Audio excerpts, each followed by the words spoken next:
Live from Quito, Ecuador, I'm Swaney Gray, and this is From the South, the evening news brief from Tell Us Your English. We start this new edition right now.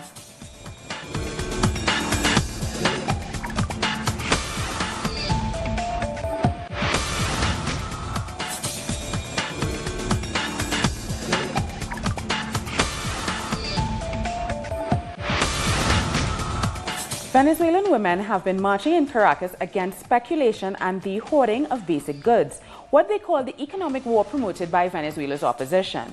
The women marched to the Public Prosecutor's Office to demand the rigorous application of the laws against reselling foodstuffs and other goods at inflated prices. They say that speculation hurts women most. A few days ago, Venezuela's Constituent Assembly declared October 25th the Day of Socialist Feminism.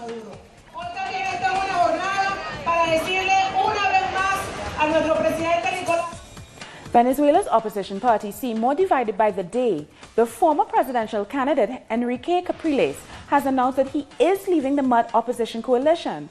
The splits in the coalition came to a head after 4 of the 5 state governors elected to the opposition agreed to take their oath before Venezuela's Constituent Assembly. More details in this report. The 4 governors from Acción Democrática who finally took their oath in front of the National Constituent Assembly were Lady Gomez, Ramón Guevara, Alfredo Díaz, and Antonio Barreto. And in response, they have received backlash from other opposition groups, being called traitors, beggars, and cowards. To which they responded, "We won't stop. We assume this political sacrifice, because that's what the people's votes has decided."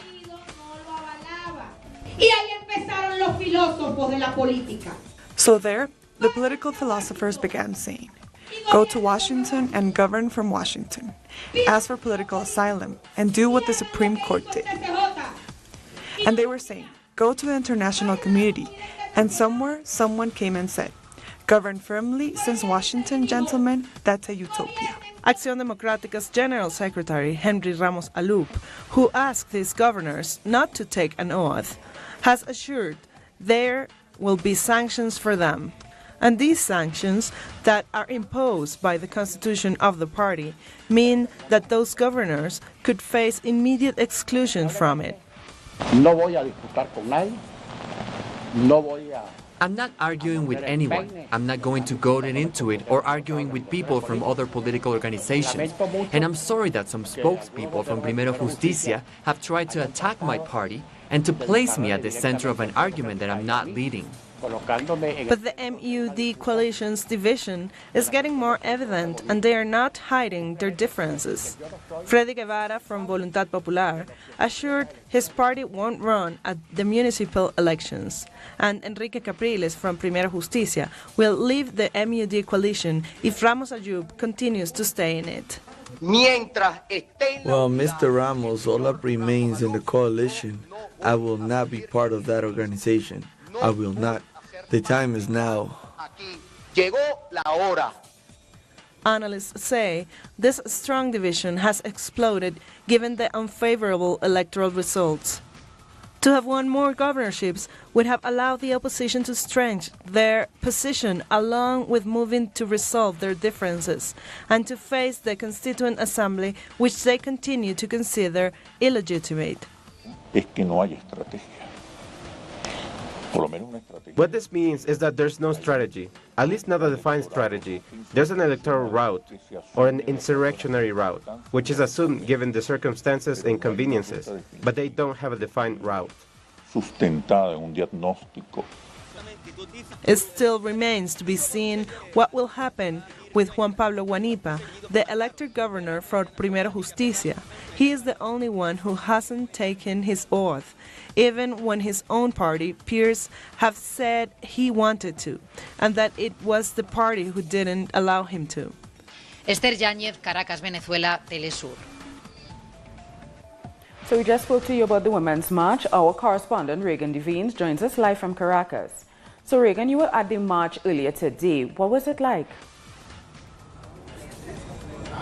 Hi Sonia, yes, this was the latest of many marches that we've seen this year, where Venezuelans took to the streets of Caracas to demand more, greater, better from Venezuela's leaders. This one specifically was a march by women from different feminist organizations and women's organizations throughout the country. They all congregated at Parque Carabobo in the center of Caracas, where they were demanding that the government and its leaders, the country's leaders, address the issue of speculation, where the price of basic foods and services are increasing at very rapid rates. So today I went to a market and I priced half a carton of eggs, which is about 15 eggs. It was 28,000 Bs. A few months ago it was half that price.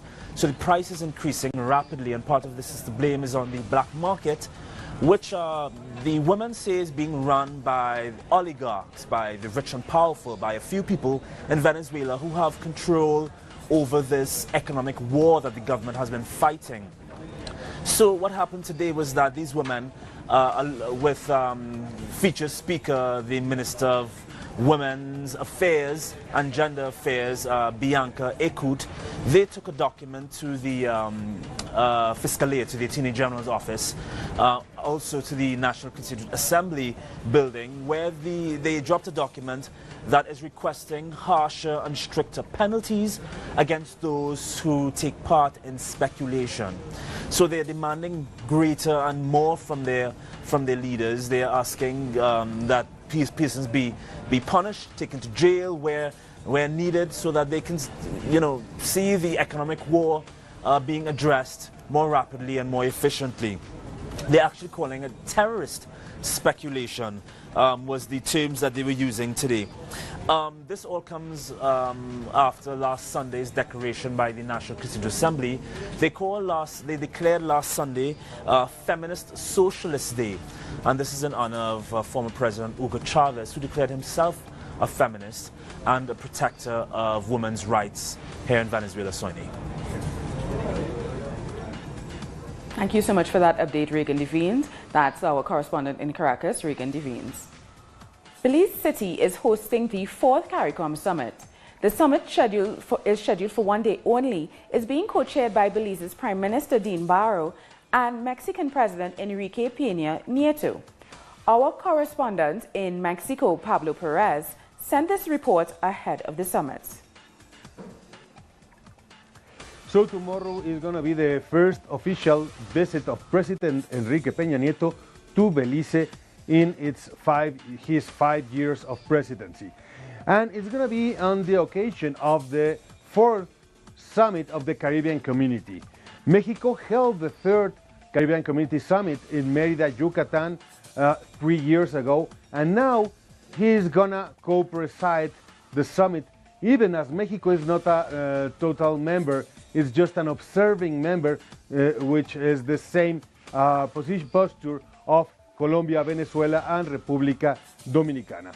In this summit, the leaders of the different countries are going to discuss some trade agreements and basically climate change, which is a very important issue. As well as recently as last month, most of their Caribbean countries were affected by hurricanes Irma and Maria, which were devastating to some of them. So they're going to be establishing emergency protocols for this kind of natural disasters.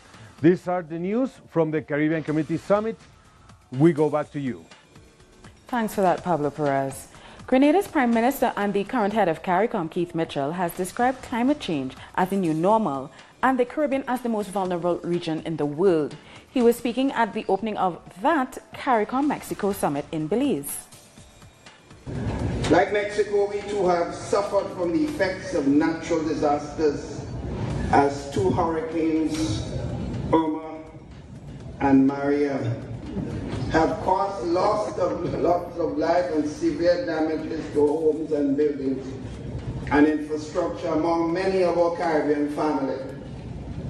Our hearts and prayers for the President go to all the families on both sides in Mexico, and of course to our Caribbean brothers who have suffered so much in the last few weeks. I had the opportunity to visit and watch the pain in many of those countries. So classes have resumed at 119 schools in Puerto Rico after Hurricane Maria caused damage to many of the buildings. Children returned to classes at schools in San Juan, Mayaguez, without knowing if they're going to be able to continue because of the delay in reconstructive work. The president of Puerto Rico's Federation of Teachers criticized this limited restart of classes, accusing the Education Secretary of wanting to reduce the number of educational centers because of budget cuts. Puerto Rico is also struggling to restore the health system, which was affected by Hurricane Maria. The Association of Primary Attention says the hurricane has caused an increase in diarrhea, skin infections, and conjunctivitis cases. It also warned about infections caused by contaminated water. And while Hurricane Maria is long gone, as we've seen, the effects of the storm is still lingering in Puerto Rico. In this report, we speak to those who've been affected the most by Maria and what they expect and what dangers still remain. In this neighborhood, the sun comes out every day, but the ground is still waterlogged. There's a lot of stagnant water. We need to get rid of it. Ever since the hurricane, many streets are filled with trash and waste. And as the piles continue to multiply, people are fearing the consequences. At least 74 suspicious cases of leptospirosis have been reported. Mosquitoes, cockroaches, and mice have started to emerge. This is horrible, horrible. I'm afraid we'll catch chikungunya, Zika, any of those diseases. Even though Maria ravaged both the rich and the poor equally, undoubtedly the poor were punished the most. Unemployment was at 10%. Today there's no figure, but according to authorities, it is increasing significantly. At my age, I never stopped because of something like this. Never in my life have I lost everything. They are just things, but I have cried because we truly know sacrifice. The way our country's economy is makes finding a job very difficult.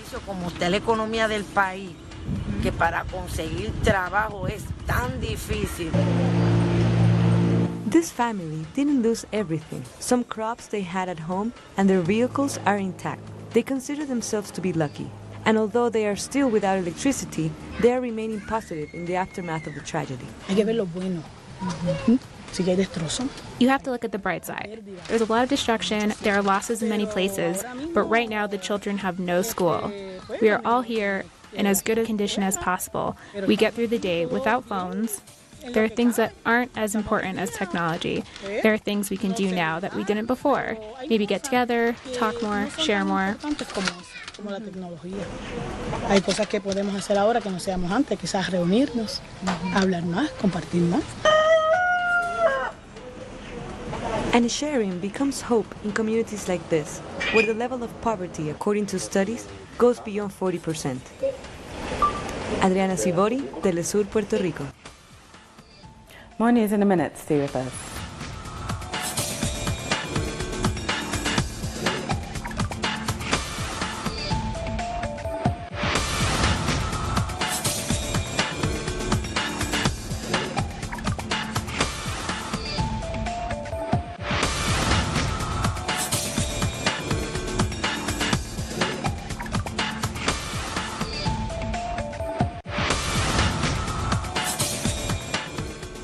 Delegates from the Colombian government and the ELN guerrilla group are meeting again in Ecuador for a fourth round of peace talks. The talks are taking place at a farm outside Quito and will continue until December. The main focus is on how Colombian society will participate in the peace process. The ELN representatives also met with FARC members who traveled to Ecuador to share their own experiences of negotiating a peace process. The ceasefire between the ELN and the government came into effect on October 1st.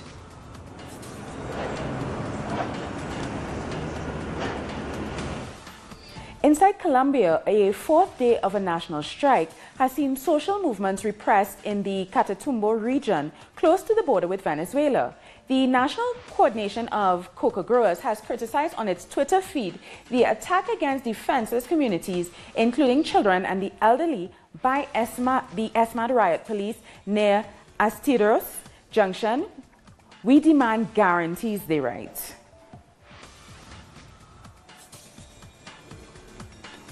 Indigenous communities around Colombia. Colombia have also joined the national strike. Our correspondent in Bogota has more. Unfortunately, there has been another death of an indigenous leader from the Choco area, identified as Aulio Isarama Forastero.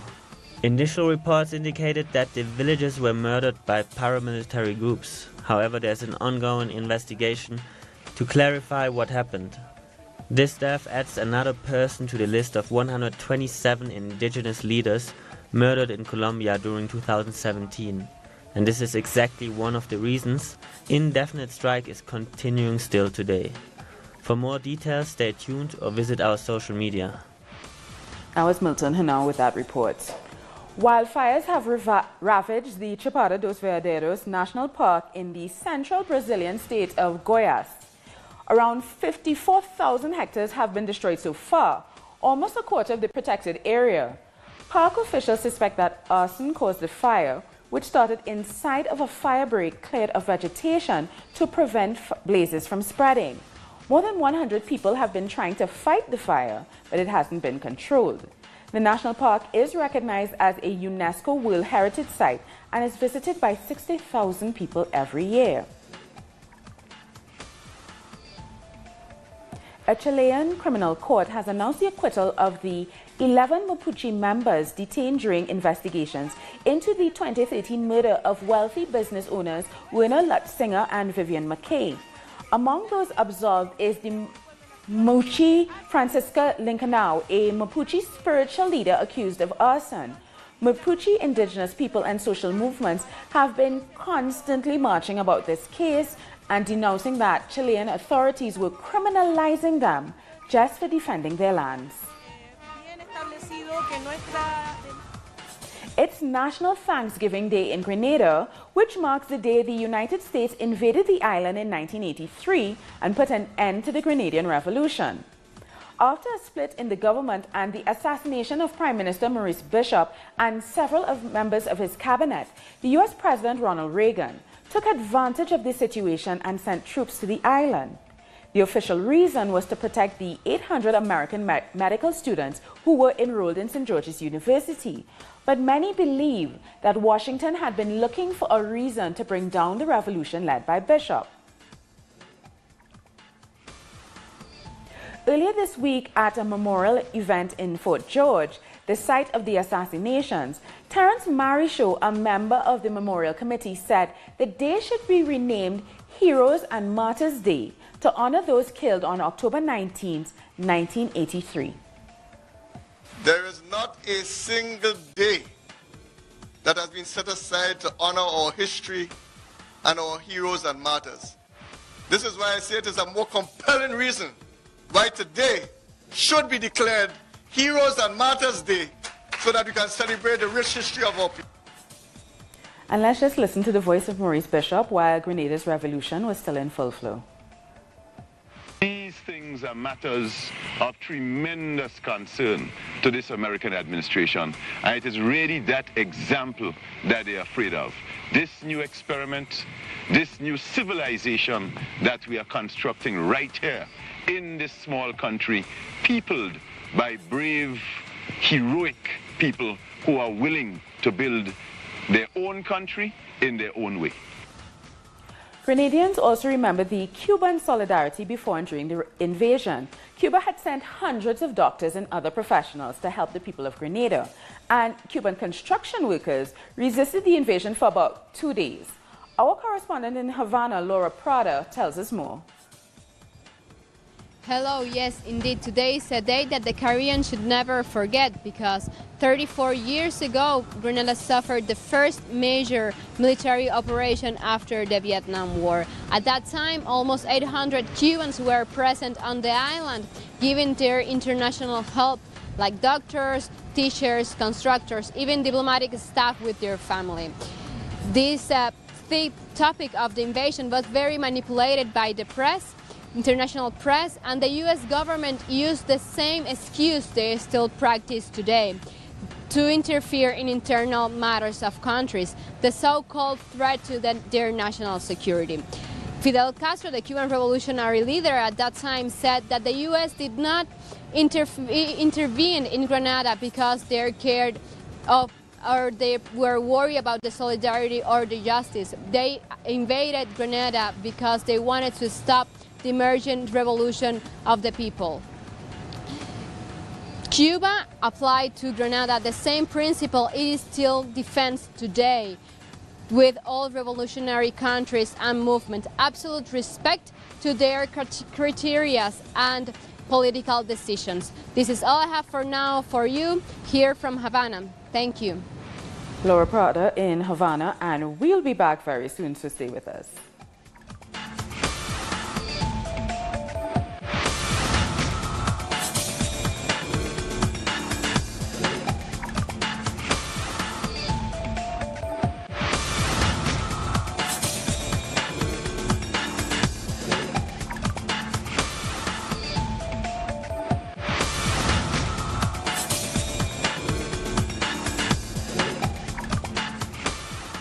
Thousands of demonstrators gathered outside the headquarters of Catalonia's government to show their support for the possibility that leader Carles Puigdemont could declare independence unilaterally.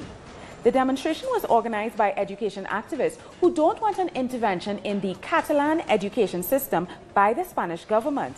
They call the application of Article 155 an embarrassment, saying it would politicize education. The unilateral independence declaration could occur on Thursday, 26th.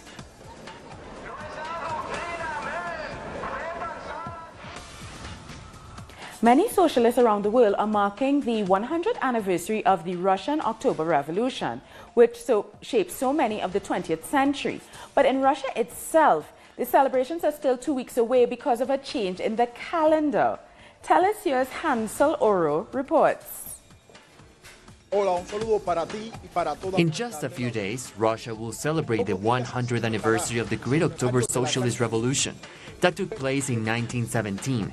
The country, along with the Communist Party, is preparing a number of activities that, according to official information, will take place on November 5th and 7th in Moscow and St. Petersburg.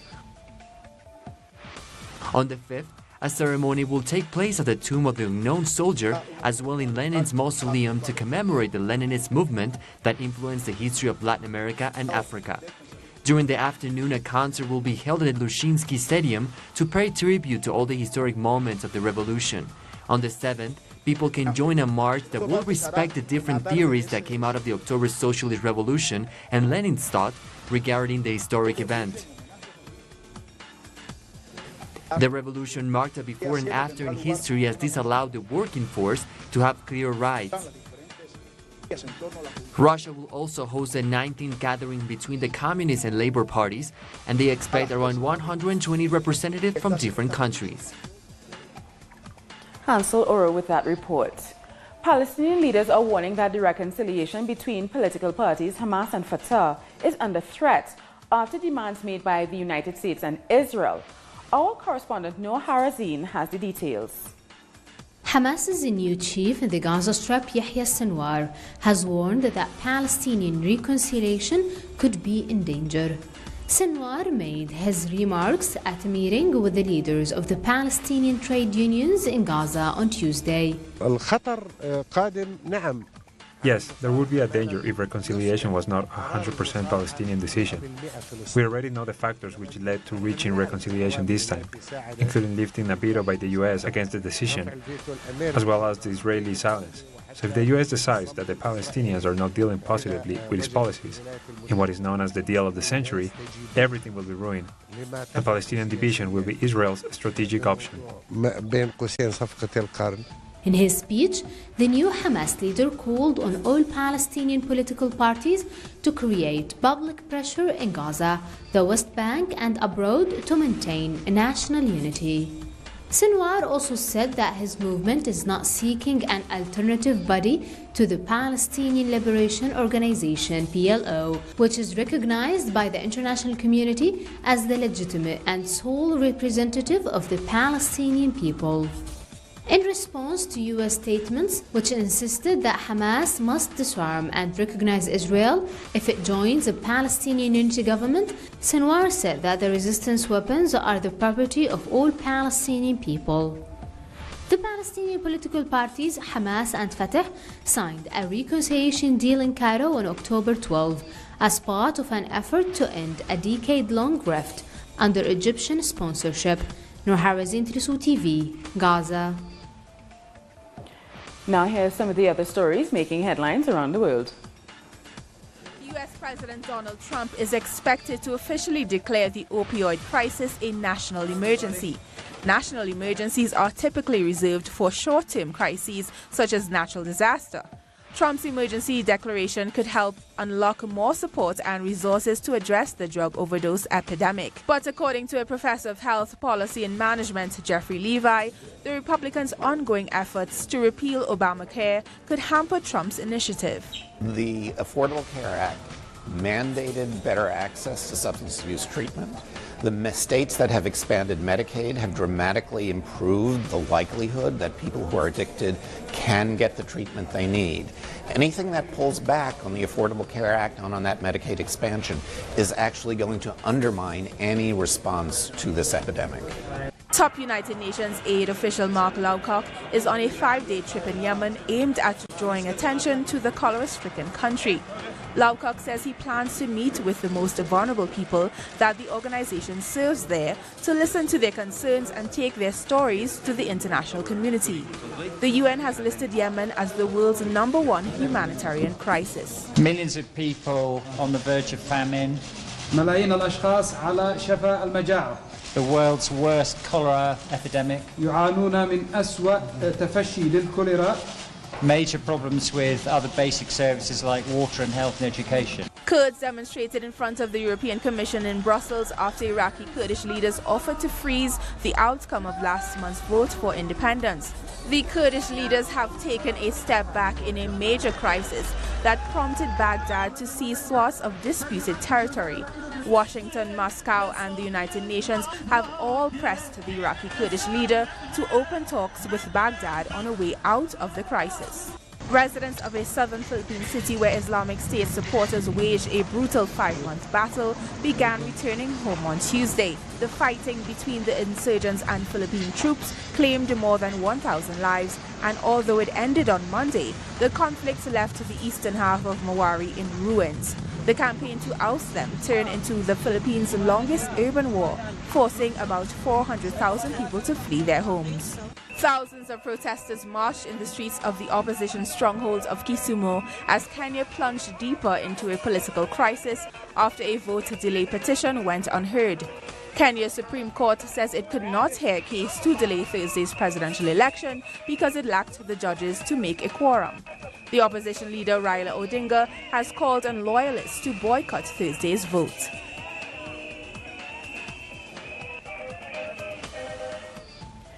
The US-based social organization, the NAACP, has issued a statement warning African Americans against flying with American Airlines. The organization said they've been monitoring the airline's treatment of African American passengers for several months now and have issued the statement effective October 24th. The NAACP says the collective behavior seems to suggest a, quote, corporate culture of racial insensitivity and possible racial bias on the part of American Airlines. American Airlines has responded, saying that they have reached out to the NAACP to address their concerns.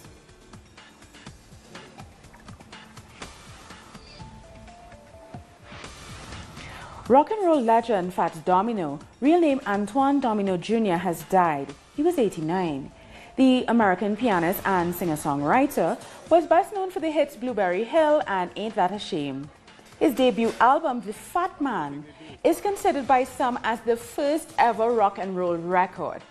Fats was one of the first R&B singers to have crossover appeal to white audiences. He was most popular in the 1950s, but continued to be considered significant well into the 1970s.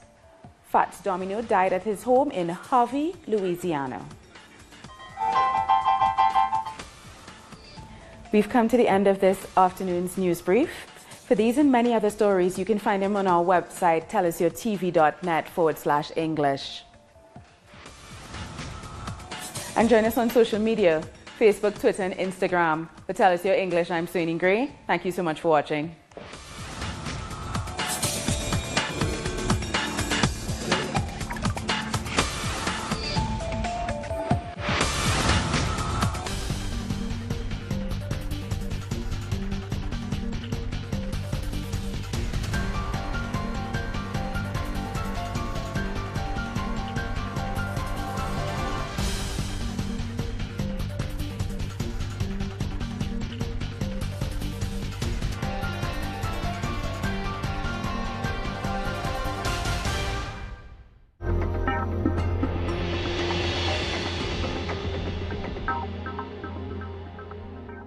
Bell.